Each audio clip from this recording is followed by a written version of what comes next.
Geotagging is a process that allows you to take any image and then add specific location information to that image. And that location information is like a secret code that tells the image where on the world map it goes. This is an example of a geotagged map that we have on our website at school, and students and teachers submitted pictures to demonstrate or to showcase where they went on their summer vacation. And you'll notice that not in addition to the thumbnail, you can expand it to make it larger, but you also can add a caption, which is really cool. We try to make them kind of funny, have fun with it. We're going to use a couple of different web-based applications to get this tripper map created and to show you how, for me to show you how this geotagging process works. One of those is Flickr, and I thought we would begin by first creating a tripper map or a geotagged map of ourselves to kind of show where in the world we are all taking this course. So to start with, instead of signing in as yourself right now or creating yourself your own account, I want you to sign in as if you are me logging into the account that I created especially for this class. So click sign in, and then the ID for this tripper map is J603 underscore USC. And then the password is listed in the wiki for the Teach a Lesson geotagging project. So if you'll look on that wiki page, you'll see the password. And once we sign in, we'll be able to upload photos. And I'm going to upload my photo that I used on my home page for that first assignment. And that would be an easy one to upload since you already have it. So click upload photos. And then I'm ready to choose my photo. So if you'll go ahead and navigate on your computer to the location where you saved that original photo that you submitted for your home page in that first assignment. And you'll notice that you have a couple of options. You can set the picture to private, or you can leave it as the default and leave it public. You want to leave it public because we won't be able to see your face on our map if you change it to private. And then we're ready to upload our photos. And while that's uploading, I will mention that Flickr has gone through some major upgrades recently. In a previous version, you could only upload one picture at a time, but now you can upload several at a time, many, um, and it's a lot faster.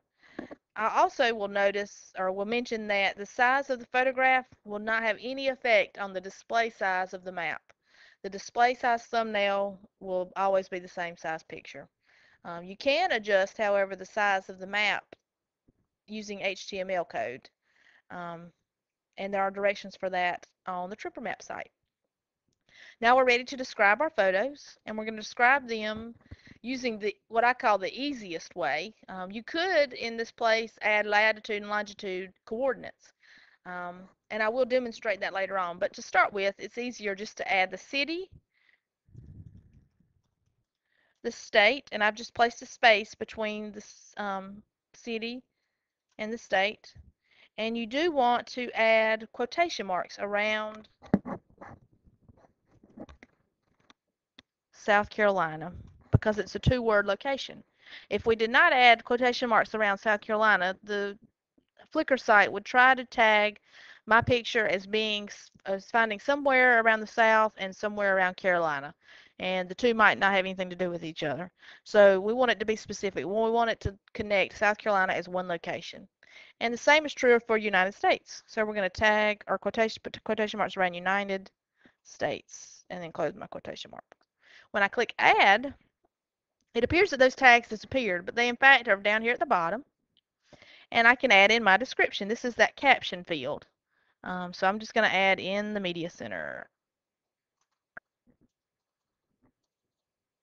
And I'm ready to save this batch. And once these get saved, we're finished with Flickr. We're ready to move on to Tripper Map. And the Tripper Map website is www.trippermap.com. And you'll notice right off the bat when you get a Tripper Map that you can use the free version, which is the Flash version, or you can upgrade to the Google version, which I think is about $10 a year, and it adds a lot more functionality to the Tripper Map, but it's not necessary. I like the Flash version just as much as the Google Earth option. But once you log in, we're going to use that same username So J 603 underscore USC at yahoo.com. We did have to add at yahoo.com to that because we are listing the email address, not just the username. And then the password is that same password that we use to access Flickr. So if you'll look back on that wiki page for the geotagging teach a lesson page, you'll find that password. We're ready to log in. And once we get logged in, we're ready for TripperMap to access our Flickr account. So we're in Photos, and we're going to scroll down. We're ready to search for photos. And I'm going to, well, I see my face right there, but I noticed that I don't have any location information. So if I click on my head, a black box appears around it, and the latitude and longitude information has been added. I didn't have to do that myself, but when it comes over, it converts Lancaster, South Carolina into a set of coordinates. So we're in good shape. Now if I scroll back up to the top, I can get my map. And skip the top part for a second. Let's just scroll down to the bottom and notice that there's one little thumbnail on our map now, and that's mine from Lancaster. As more people in this class add their picture to this account, the pictures down here will expand and we'll see more little thumbnails right around here. Now you can zoom in on more people if you'd like to. You can zoom around. Um, you can go zoom back out. It's very nice. To copy that map into any web page or wiki, you scroll back up to the top and you highlight that code and Control C, and then open up your wiki or your web page and Control V to paste it in if you're in Windows. Um, Now if we go back to the Teach a Lesson wiki and to the geotagging photos page, I pasted in that HTML, and if we scroll down, it will automatically update now since I've added that HTML in. It will automatically update anytime any picture is added to the TripperMap site or to the Flickr site, either one. Um, so as more people add their faces, our little South Carolina will just become more and more populated. So if you'll work on now on getting your face added to our TripperMap, to our geotag map, we will be ready to move on.